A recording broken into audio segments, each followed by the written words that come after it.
Elite Facts presents 7 ruthless Prohibition gangsters you should know. 7. Lucky Luciano. Let's begin with one who was probably the richest gangster in the world during his time and one of the most recognizable names in the world of organized crime, Charles Lucky Luciano. Luciano made most of his money through heroin trafficking long after Prohibition ended, but he cashed in on that period too. Luciano was a big name when it came to bootlegging, as he imported scotch, whiskey, and rum directly from Scotland, Canada, and the Caribbean, respectively. He was wounded in the Castellammarese War but survived, scarred and droopy-eyed. A little after 1931, Luciano rose to power, sitting atop the 5 mafia families of equal stature. In 1936, he was convicted of running the largest prostitution ring in history. 6. John Torrio. Meet the man who paved the way for Al Capone. John Torrio got his start in the world of crime as a brothel and saloon keeper and leader of the James Street Boys, allying them with the 5 Points Gang circa 1904 to 1908.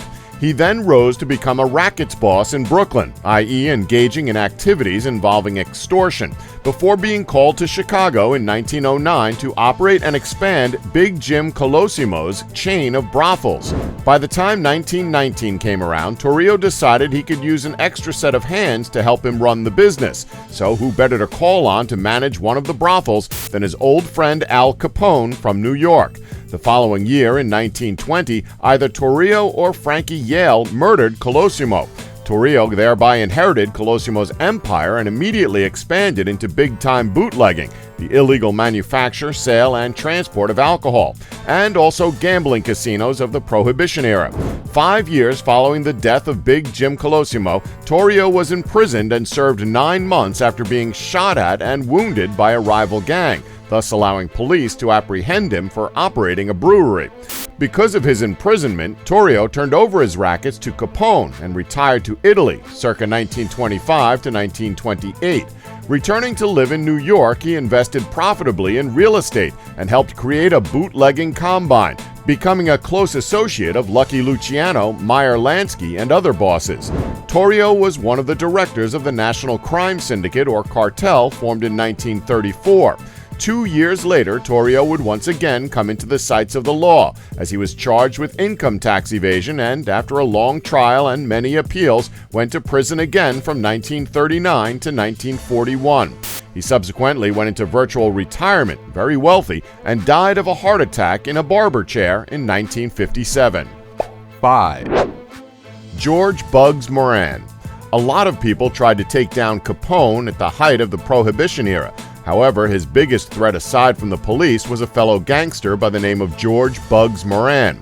Following the establishment of Prohibition in 1920, criminal enterprises sprang up to smuggle now illegal liquor to the public. They imported it, manufactured it, stole it, and sold it as a scarce commodity for great profit. The popularity of alcohol and lack of legal competition ensured an endless supply of customers. Criminals and gangsters were enjoying profits beyond anything the basic rackets had ever provided. Among them were Dean O'Banion and his group of mostly Irish thugs, including Bugs Moran, who became known as the North Side Gang. Al Capone succeeded Johnny Torrio as the leader of the Italian mob on the south side of Chicago. These two rivals fought violently, resulting in what is known as the Bootleg Battle of the Marne.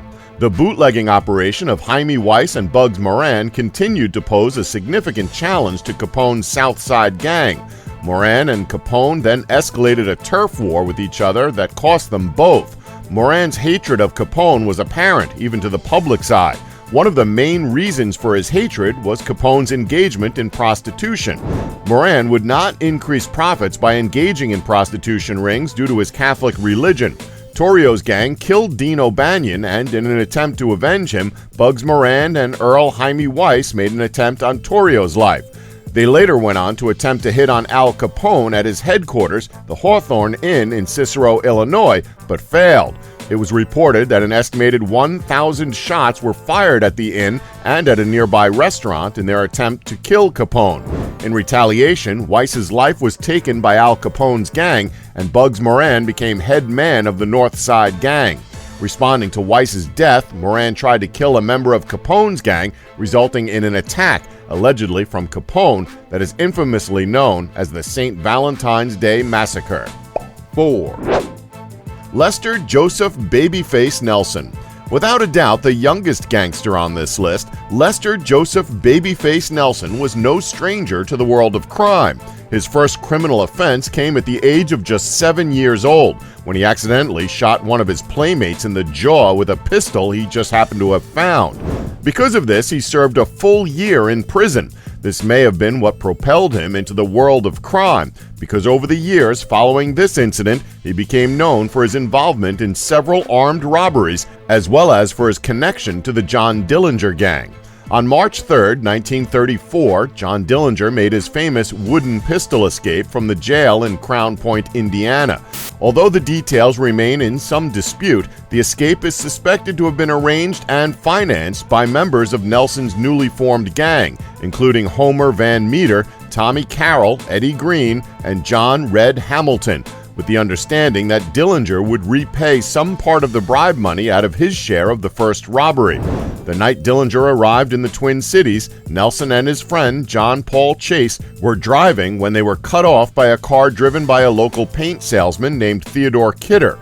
Nelson lost his temper and gave chase, crowding Kidder to the curb. The salesman exited his vehicle to protest, whereupon Nelson shot him dead. After numerous other criminal activities like the Little Bohemia incident and even gaining the nickname Public Enemy No. 1, Nelson eventually met his demise on November 27, 1934, outside Chicago in the town of Barrington, during a short but vicious gunfight with FBI agents. Nelson was killed along with federal agents Herman Ed Hollis and Samuel P. Crowley. 3. Enoch Johnson.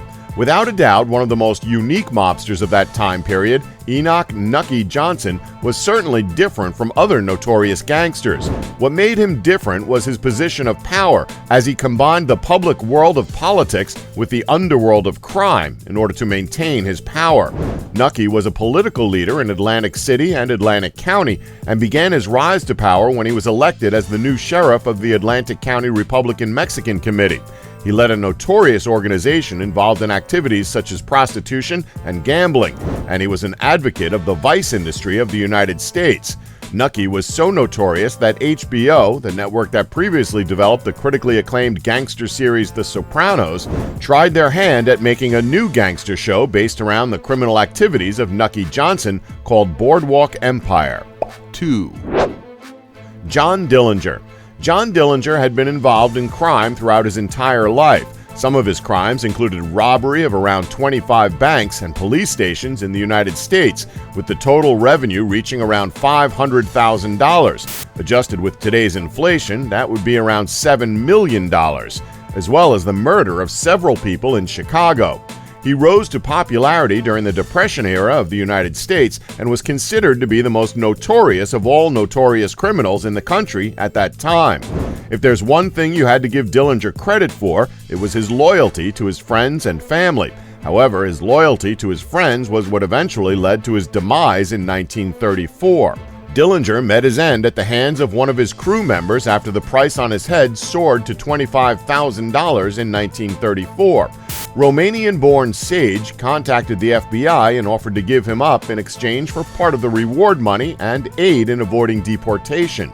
On July 22, 1934, federal agents were watching as Sage, Hamilton, and Dillinger went to see the Clark Gable crime film Manhattan Melodrama at Chicago's Biograph Theater. When the trio stepped out onto the sidewalk shortly after 10:30 p.m., agents closed in with guns drawn. Dillinger struggled to pull a .380 automatic from his pocket, but was quickly cut down in a hail of bullets. 1. Al Capone. Let's be honest, who else would you expect to be number one? Now, while there are gangsters out there who have done worse things than Capone, What sets Capone apart from the others is the fact that he was even feared by fellow gangsters. More famously known as the real Scarface, Al Capone was an American gangster who pioneered the crime world during the Prohibition era by having his hand in illicit businesses like liquor smuggling and prostitution. At a very young age, he became a member of a notorious gang in New York and engaged in numerous illegal activities, including bribery among government figures. Capone was certainly no pushover. If he had a problem, he would take care of it in the most brutal way possible. Take the St. Valentine's Day Massacre, for example, where 7 people were brutally gunned down. Still not convinced? Remember that scene in the movie The Untouchables where Capone, played by Robert De Niro, brutally killed one of his own henchmen with a baseball bat to prove a point during a sit-down meeting? Well, apparently that wasn't a work of fiction, as it reportedly happened on May 7, 1929. A few years before he died, he led a Prohibition-era crime syndicate, but was brought down by Agent Elliot Ness on the grounds of tax evasion. He spent the rest of his life behind bars on Alcatraz Island. Don't forget to like us and subscribe for more Elite Facts.